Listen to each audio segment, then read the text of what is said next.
I mean, I make 10 horsepower by looking at it funny.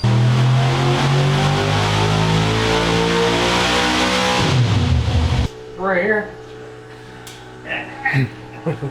I went to high school with Chris back before he was Duck Dynasty.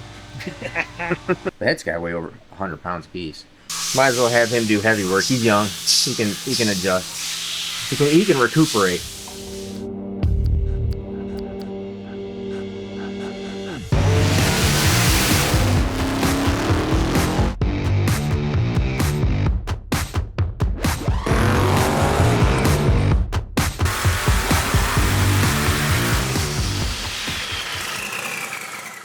Alrighty, we are going to do a RevX test. I know that the RevX, I personally know it works to save engines, undoubtedly. Right over here, my car running without the belt on it, making close to 4,000 horsepower at that boost level, probably a little bit less. Put it up in the air, looked underneath, and there's the oil pump belt dangling. So we're gonna start tearing into this thing and seeing if the old RevX and Maxima oil and prayers and eating your vitamins and working out hard pays off. So we're gonna start getting this thing tore apart, and I'll show you when we get to paying off and see what's going on. All right, valve train off, looking great, like amazingly good. No push rod damage, no cup damage. Gonna check the rocker and fulcrums, but without having a tip damage, it's probably right spot on money. Lifters feel great. It's like, holy cow, I can't believe for what we just did with this thing, how good everything is. But it was always interesting. It's really hard to measure stuff, big engines like that, you know, to make 10 more horsepower. Well, I don't know. I mean, who knows? I mean, I make 10 horsepower by looking at it funny. I mean, it just does. So, but on a good engine like this is Chris Race's. I went to high school with Chris back before he was Duck Dynasty. And so Chris built this engine. He's been waiting quite a long time now to bring it over on the dyno. So since I just had the mule on here, everything is all set up, and it was the exact same setup. I said, hey, you come over, you put it on the dyno yourself, and we'll rock and roll this thing super fast. And 582 cubic inch, street driver, pump gas, right? 532. How big? 532. My bad. 532 cubic inch. Did I say 82? Yeah. 532 cubic inch. Big block Chevrolet, AFR head, solid roller. Just a carbureted, just a real nice piece. So this thing has been consistent. These are just overlaying graphs here like crazy. So we're going to do one more, make sure that it still repeats, and then we're going to put the RevX in and see what it makes. So we can show you the average numbers here, just these averages. If you go down on the bottom of the screen, 699.6, 701.5, 703.1. So those are super close average horsepower numbers. So now we're going to go make one more pull with regular oil in it, and then we're going to put the RevX in it, warm it up, probably let it cycle its way through and do its magic molecular bonding stuff, and we'll maybe do 2 hits on it, maybe. All right.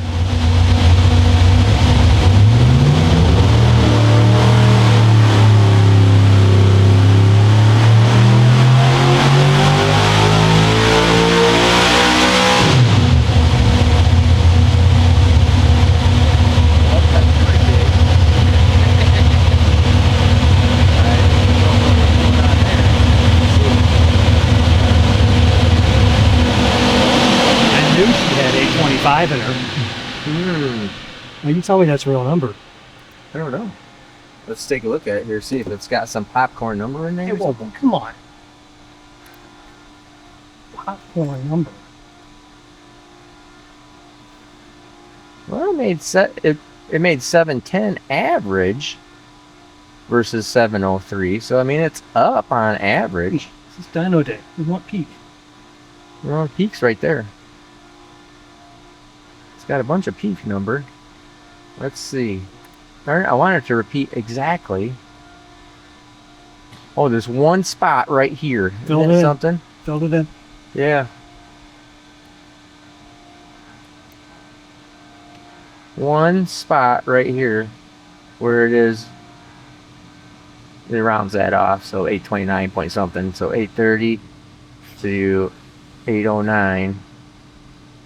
809, 809, 809, 805. I'll be darned. That's weird. I'll take it. Unzoom. Otherwise, it looks like it is. Here it is. 568, 571, 71, 76. So a little bit better. 631. Just a little bit. Well, I want that to be really, really dead consistent. That's a little bit better there. Now out here,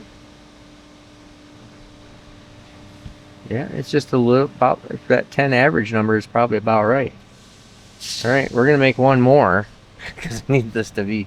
I just want it to be very consistent here. It has been dead on consistent, and all of a sudden it picks up some numbers. But I like this number. Do you like this number better? I know you do. I do. Let's see what else is different here. Oil pressure looks the same.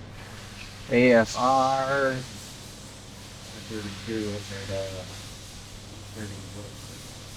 Oh, it's a little bit. It's a tick leaner. It looks kind of rich. Yeah. All right. Well, let's run it again. Chris built the engine, so I have no qualms about just running the snot out of it. I get the guinea pig rate. Yeah, guinea pig rate.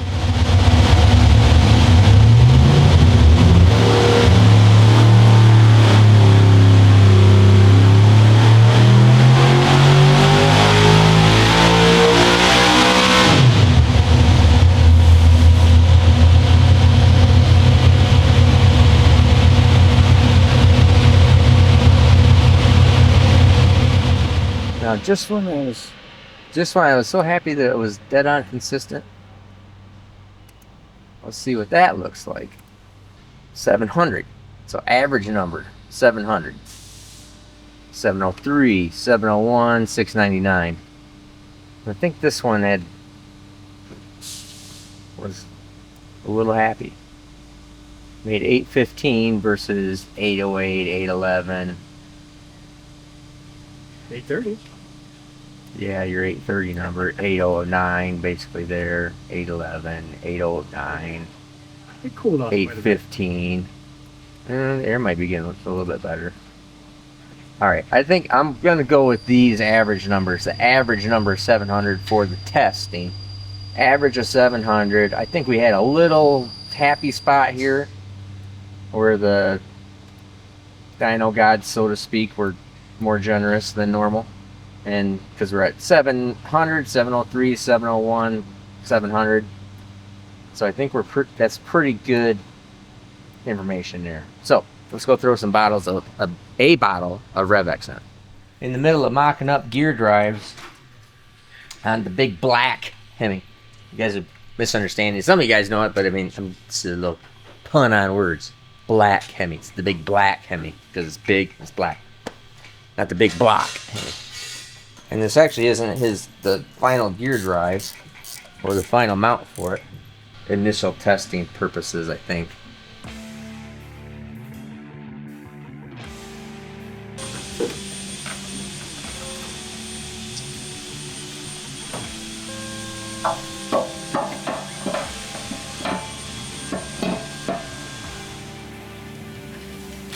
Look out, Dewey. There it is. There it is.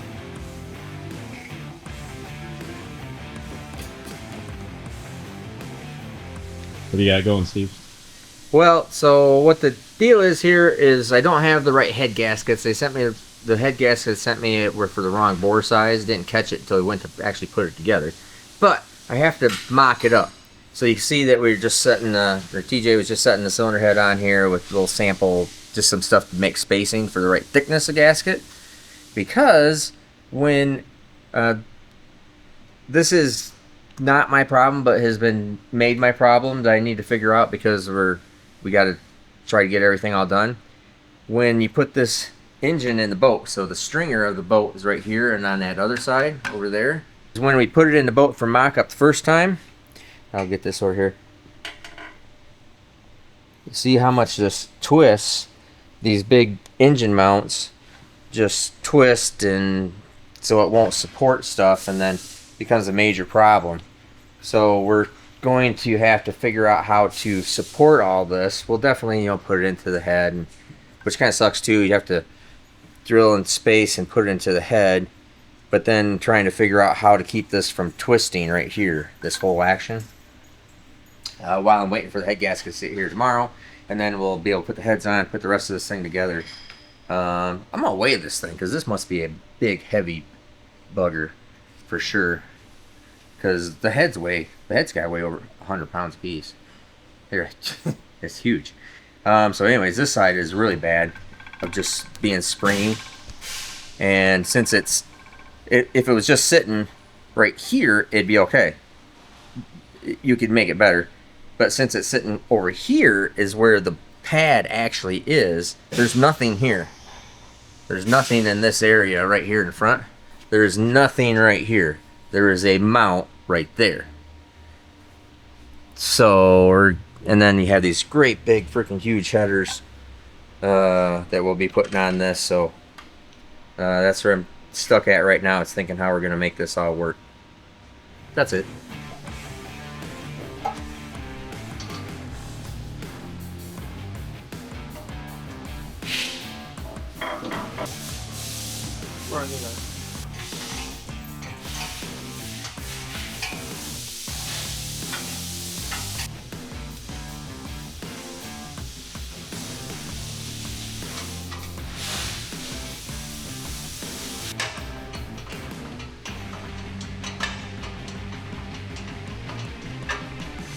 These headers weigh, you just saw TJ putting them on. TJ's been working out, so he's brand new, so I'm having him, this is day what, 2? Day 1.5, actually. So, might as well have him do heavy work. He's young, he can adjust. He can recuperate. So anyways, we just have to make sure that everything fits, clears here. So we probably can box this in somehow. Maybe we could do a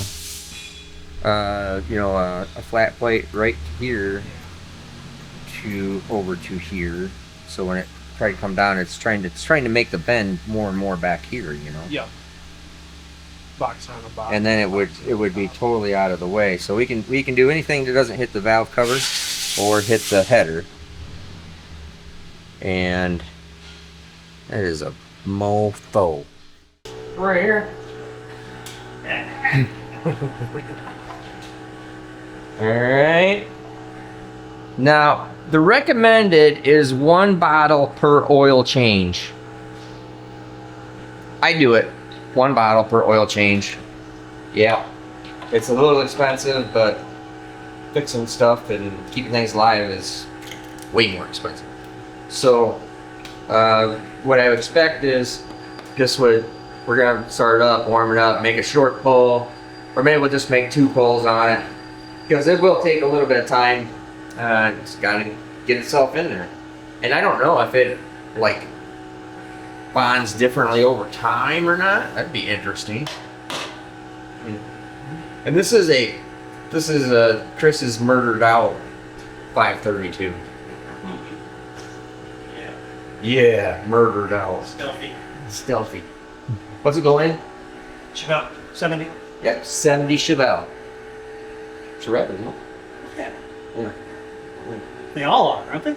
Yeah, they could be. All right, so we're gonna let it warm up. Circulate the oil through it for a little bit, and we just top the fuel off, and should be ready to go.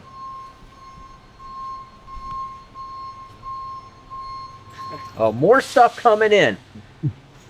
You've got Burnout car / truck for Good Guys Garage and for Cletus and Cars Indy this weekend.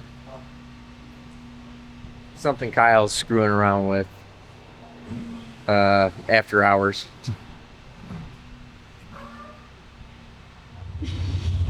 So what I would expect is I would expect it to get better and better and better, and then it would probably level off the plateau. That's what I would expect.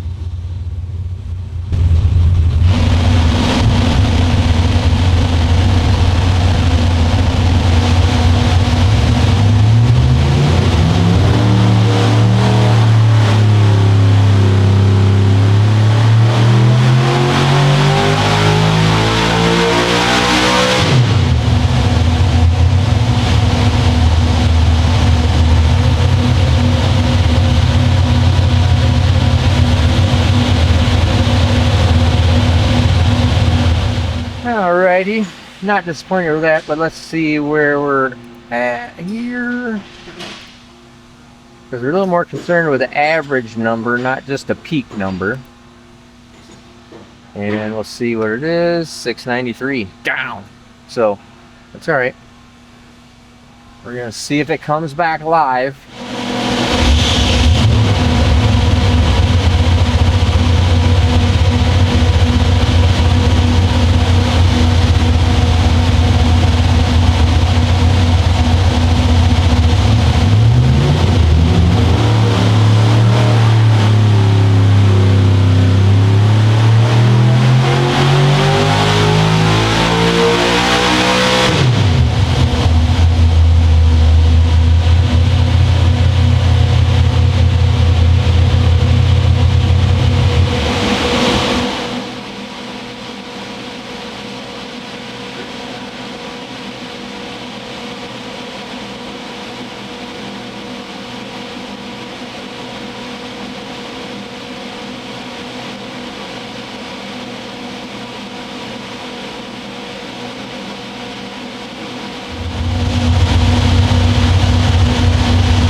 Well, that is kind of interesting. Think about that. I'll talk to him about it too. We're getting a lot of tests on this thing. It's probably getting, oil's getting hot. Whoops, darn it. Look at that. Huh. 701 average. Notes to me, huh? To back up. Mhm. 701. It's been picking up each time. Yeah, that's interesting. Yeah, so 701, 644. So it keeps on going up, which is interesting. 93, 96, 701.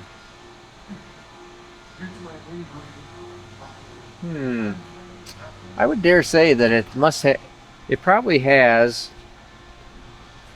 some kind of, I would totally believe that it would have, it's got a bond, it's got to do whatever it does to crankshaft stuff. It does pretty much what, I didn't know if it was going to pick up any horsepower. That's not what they ever claim. That's not what they actually ever say. It adds life. And I know that it works, like I said, in my car. And I 100% believe it, especially in valve train stuff. So it's anti-wear. It's anti-wear, not actually anti-friction. That's two different things, actually. So it does make sense. It's just basically coming back around to where it was. It might end up getting a little bit better, but actually, I think I'm just showing you real world results. Let's put it that way. So, all right, I think we're done testing that. I think it probably would just gradually maybe just get a little bit better, but probably not much. If it would have made 10 horsepower, I would have said that's a big freaking deal. To tell you the truth. But I mean, that would be a big deal. But I think it's right and it's nice. It's coming back around, and it's where it made a little bit less right on the first one. That one was interesting. I don't know why that would be, and then it's just gradually coming back. But anyways, we're gonna do some lash loops on this thing and kind of determine some camshaft stuff. So good information in real world, no bullcrap information. 100%, I recommend RevX. I'm telling you, it's the right thing. Buy it right on my website. It's one of the few items that we actually sell. All right, and so as it turns out, because I didn't even tell the guys over at RevX that I was going to do testing on this thing, because I do things like I got to do it right now. Okay, bang, and just do it. So it turns out, told them what the results were. They said, yep, that is totally believable. Other people we've had test this, everything from Engine Masters to even Mike Moran and other people, it would generally pick up maybe 1 horsepower, but that's not the point. The point is the engine protection, as evidenced by the wagon. That's why I absolutely promote it and sell it as one of the few things that we sell. And one of the very interesting things on the tech side of it was that, yes, it is heat activated. So what it does need to do is it does need to get up to hot operating temperature. It does some kind of chemical mumbo jumbo. I don't know. I'm not a chemist. Don't care. Does some kind of bonding, blah, blah, blah, blah, such and such. And when it cools down and then reheat cycles, then it starts getting even better and better. So, but in all honesty, you're not going to be picking up a whole bunch of horsepower. You're not going to pick up more than a couple horsepower at the most after everything all settles in, after heat cycles, after it does all this stuff. And they'll tell you that. So I appreciate the honesty from them. I'm always giving you an honest answer, but I highly recommend it. I got the gear lube, the engine oil additive. We're going to do a engine oil.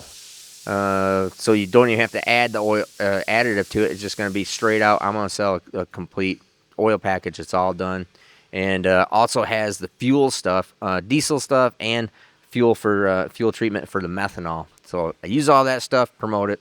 So appreciate all you guys. I was just giving you a real world test and telling you exactly what we find out. I'm Steve Morris. Have a great day.